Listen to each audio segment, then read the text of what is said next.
Le prince Albert II confirme son amour pour l'automobile. Au Palais Princier, le souverain décore Jean Todt. Le président de la Fédération internationale de l'automobile reçoit, en présence de la princesse Charlène et des membres de l'Automobile Club de Monaco, les insignes de commandeur dans l'ordre de Saint-Charles.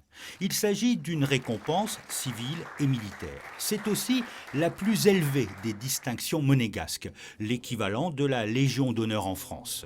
C'est toujours gratifiant, et donc je suis très fier d'avoir été honoré par mon pays, d'être honoré par la principauté de Monaco et puis d'avoir été honoré par d'autres pays. C'est toujours quelque chose qui est touchant et puis je dirais qui vous rappelle que finalement vous avez fait quelque chose qui n'a pas laissé les autres insensibles.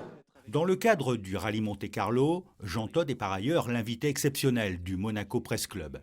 Il revient sur son parcours de directeur de la Scuderia Ferrari en Formule 1 à la présidence de la FIA, en passant par son rôle de copilote de rallye, notamment sur le rallye Monte-Carlo, qu'il qualifie d'épreuve mythique du sport automobile.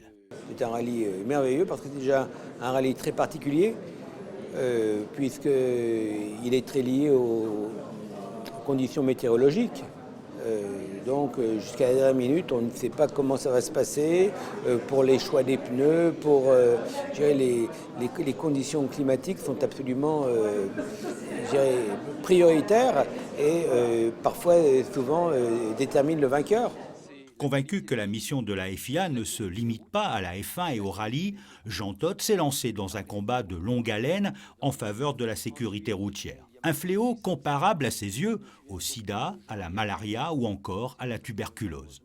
Envoyé spécial des Nations Unies pour la sécurité routière, il a monté une campagne de prévention avec 18 célébrités. Parmi ces célébrités, le pilote de Formule 1 monégasque Charles Leclerc et la princesse Charlène.